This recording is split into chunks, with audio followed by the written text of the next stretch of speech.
మీరు 6 నెలలు లోపల ఉన్నారు కదా! ఆ! అంటే చెంచులకి మీకు మీ బాధ్యత తీసుకోకముందు. అవు. ఈ 6 నెలలు ఎప్పుడు కూడా అమ్మా నాన్న గుర్తు రాలేదా? ఎప్పుడు లేదు సార్. ఆ! ఎప్పుడు? ఇప్పటికి లేదు. ఆ! అప్పుడే కాదు ఇప్పుడు గూడక లేదు. ఎందుకు అంత కసి? ఇంకెందుకు సార్. హ్మ్. సరే 6 నెలల్లో హ్మ్. మీరు వెళ్ళగానే మీకు తుపాకీ ఎవరు పని బాధ్యత ఇవ్వకపోయినా ఆ! సామాన్లు తీసుకెళ్లడం, ఆ! నడిపించడం, ఎక్సర్‌సైజ్ ఇవన్నీ ఉంటాయి కదా! అవును సార్. ఎప్పుడైనా అనిపించిందా? ఎందుకురా అట్లేం లేదు. నాకు 1 మంత్‌కే వెపన్ ఇచ్చిర్రు. అంటే ఆ రోజు నేను బయట పని చేసిన కదా సార్. పార్టీకి పని చేసిన. ఇక ఆ టైంలో నాకు అన్నోళ్ళు ఎక్కడో పోతే పోంగానే ఒక వెపన్ ఇచ్చిర్రు. మరుసటి రోజే ఎమ్మటి తిప్పుకున్నారు. అప్పటికి నాకేం ట్రైనింగ్ ఇట్లా ఏమి ఇవ్వలేదు. ఆ తర్వాత ఎప్పుడైనా ఒక బాధ గాని, ఒక భయం గాని అనిపించలేదా? నాకు లేదు సార్. నైట్ టైమ్ చీకట్లో, ఎ అడవిలో పావని ఇవన్నీ వస్తుంటాయి కదా! ఎప్పుడు లేదు సార్. ఆ! ఎప్పుడు లేదు. మీతో పాటు ఎవరుండేవారు అక్కలింకా? నాతో పాటు ఇక్కడ ఉన్నవాళ్ళు కవితక్క ఆ! ఇప్పుడు చేసింది. భాగ్యక్క చాలా సీనియర్ మాకన్నా. ఆహా! అక్క వస్తదని చాలా ఆశించినా గాని ఆ! రాలే. సీనియర్ భాగ్యక్క ఉన్నది. వీళ్ళందరూ వచ్చారా? ఆళ్ళందరూ ఆ! ఉన్నారు. ఇంకా అక్కడ మేము ఉన్నాం. ఆహా! అందరం మంచిగా ఉన్నాం. కలిసిన వాళ్ళం. సమిష్టిగా ఉన్నవాళ్ళం. బాగా చూసుకున్నాం. ఆడవాళ్ళకి కొన్ని సమస్యలుంటాయి. ఉన్నాయి సార్. కానీ అక్కడ అడవిలో కూడా ఉండేవా? అంటే ఉంటాయి కొంచెం అక్కడ సమస్యలు. వ్యక్తిగతంగా శారీరక సమస్యలొస్తుంటాయి కదా! వస్తాయి చూసుకుంటారు. ఆహా! అక్కడ పురుషులు, మహిళలు అనే తేడా ఎవ్వరు మా వోళ్ళు ఉండరు. హ్మ్. వ్యత్యాసాలు ఎక్కడ చూడరు. మొత్తం సమాన హక్కు. హ్మ్. మంచిగా చూసుకుంటారు. హుహు. మహిళా కామ్రేడ్‌కైనా, జెంట్స్ కామ్రేడ్ చూస్తారు. జెంట్స్ కామ్రేడ్‌కేమైనా మహిళా కామ్రేడ్ ఆ! చూసుకోవాల్సిందే. కంపల్సరీ చూసుకోవాల్సిందే. ఒక 6 నెలల తర్వాత మీకు చెంచులకి వ్యవసాయం నేర్పడం అనే కార్యక్రమం మీకు పార్టీ ఇచ్చింది. అవును సార్. ఆ పార్టీ ఇచ్చిన కార్యక్రమాన్ని భుజం మీద వేసుకొని నేర్పారు. చేసినాం. ఆ విధంగా ఎంతకాలం ఉన్నారక్కడ? అక్కడ 1 ఇయర్ ఉన్నా సారు. ఎక్కడ అచ్చంపేటలో? అచ్చంపేటలో. ఆహా! అచ్చంపేటలో 6 నెలలున్నా. ఆ! సంవత్సరం నల్లమల్ల అడవులున్నా. హ్మ్. ఆ తర్వాత కొల్లాపూర్‌కు పంపించారు. ఆ! కొల్లాపూర్‌కొచ్చేసిన. అక్కడ ఒక 6 నెలలు, 7 నెలలు చేసిన. ఆ! కొంతకాలం అయిన తర్వాత ఇగ మళ్ళీ ని ఈ ఆర్గనైజేషన్ కొద్దిగా బెటర్ ఉన్నట్టుంది అమ్మాయి. కొద్దిగా తీద్దాం అని చెప్పేసి కొద్దిగా స్పెషల్‌గా నన్ను తీసిర్రు. తీసి బయట మొత్తం సాంబశివుడి వర్క్ చేసిన నేను. హుహు. ఒక సాంబశివుడు అన్నకి వెళ్ళక ముందు ఆ! కొల్లాపూర్ ఇవన్నీ ప్రాంతం పనిచేశారు కదా! హ్మ్. ఈ ప్రాంతంలో పీపుల్స్ కోసం మీరు చేసిన మంచి కార్యక్రమం చెప్పండి. అప్పట్లో అప్పట్లో ఇగ కొల్లాపూర్‌లో గాని, అచ్చంపేట అంటే మీరు చెంచుల కోసం చేశారు. అవును సార్. కొల్లాపూర్ ఆ ప్రాంతం కొల్లాపూర్‌లో మేము రివర్ బెల్ట్ తోటి చానా సంబంధం ఉంటది. ఈ కొల్లాపూర్ వాళ్ళకు. హ్మ్. చేపలది ఎక్కువ. హ్మ్. తర్వాత వలసల మీద. ఇక్కడ వాళ్ళు ఎక్కడ లేరు. నేను ఈరోజు గతంలో మన మహేష్ అని చనిపోయిండు. తుంకుంట మహేష్. హ్మ్. ఆయన కామ్రేడ్ చనిపోయినప్పుడు వచ్చినప్పుడు అంతా కొల్లాపూర్ అంతా మారిపోయింది సార్. నేను పార్టీలో ఉన్నప్పటికీ, మొన్నటికి ఇప్పటికి కొల్లాపూర్ అంతా మారిపోయింది. హ్మ్. వాటర్ లేదు. వలస మీద తీసుకున్నాం సబ్జెక్టు. వలసలు పోవద్దు అని చెప్పేసి ఊర్లల్లో తిరగడం, ఆర్గనైజేషన్ చేయడం, హ్మ్. వాళ్ళకి ధైర్యం కల్పియడం, హ్మ్. దాని మీద ఫైట్ చేయడం. వీళ్ళు గుంపు మేస్త్రులుంటారు. హ్మ్. గుంపు మేస్త్రులను తీసుకొచ్చి కొట్టడం, హ్మ్. చెప్పడం, వార్నింగ్ ఇయ్యడం. దీని మీద ఆ సబ్జెక్ట్ మీద చేసినాం. అంటే ఆ సందర్భం. పార్టీ నిర్ణయాల మేరకు కొన్ని కార్యక్రమాలు చేశారు. Okay sir. చాలా మంది పేద పేద ప్రజలు మీ అడవిలోకి వచ్చి అన్నాలు కలుసుకొని హ్మ్. అప్పట్లో కొన్ని సమస్యలు చెప్పేవారు. అవును. చెప్పినప్పుడు వాడిని దండించాలి, హ్మ్. లేదా శిక్షించాలి, ప్రజా కోర్ట్‌లో వాడిని పనిష్మెంట్ ఇవ్వాలి అవును అనే సార్. కొన్ని నిర్ణయం తీసుకున్నవి హ్మ్. మీరేమైనా ఒకటి చేశారా? సింగిల్‌గా కాకుండా గ్రూప్‌గా. గ్రూప్ చేసినాం. ఏం చేస్తారు ఒకటి చెప్పండి? స్వామి అని కమాండర్‌గా ఉండే ఆ! ఇక్కడ కొల్లాపూర్‌కు. అతను కమాండర్ చేసి వాళ్ళ దాంట్లో మేము పాల్గొనేవాళ్ళం. ఇక ప్రజా కోర్టు పెట్టడం, కూర్చోబెట్టి, పిలిపిచ్చి మాట్లాడడం, ఇనకపోతే తనడం అవన్నీ చేసాం సార్. ప్రజా కోర్ట్‌లో మీరు ఒకటి సంఘటన చెప్పండి బాగా గుర్తుండిపోయింది. ప్రజా కోర్టు అంటే షింగోటం జరిగింది సార్. అక్కడ మాట్లాడిర్రు. సాంబశివుడు మాట్లాడిండు.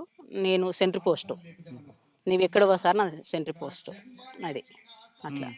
అక్కడ అంటే తర్వాత కుడికిళ్ళలో గుడక ప్రజా కోర్టు పెట్టినాం. ఆహా! ఆడ గుడక కొంతమందిని పిలిపిచ్చి మాట్లాడి, ఆడ గుడక ఇంటర్వ్యూ ఇచ్చి అవి చేసేసినాం. అక్కడ గుడక. ఓకే. హ్మ్. నల్లమలలో మీరున్న సమయంలో సార్. సాంబశివుడు అన్నతో ఎక్కువగా ఉండేవారు కాబట్టి, అవును. ఆయన మీద అటాక్ చేయడానికి చాలా రకాలుగా దాడులు జరిగాయి కదా! ఎక్స్‌చేంజ్ అవును ఆఫ్ సార్. ఫైర్‌లు. ఒకటి తప్పించుకున్నారా ఏమన్నా? ఒకటేమైనా గుర్తుందా? ఎవరు సాంబశివుడా? మేమా? మీరు. నేనా సార్? ఆయనతో పాటు ఉన్న సమయంలో. సార్. ఒకటి చెప్పండి. ఇది మన కొండనాల బిల్లకల్ అడవులు సార్. హ్మ్. బిల్లకల్ దగ్గర గుట్ట ఉంటది పైన. చెరు చెరువు మీద. రుసుల చెరువు మీద ఉంటది ఒక గుట్ట. ఆ రుసుల చెరువు మీద ఈవినింగ్ ఫుల్లు బ్యాచీలు.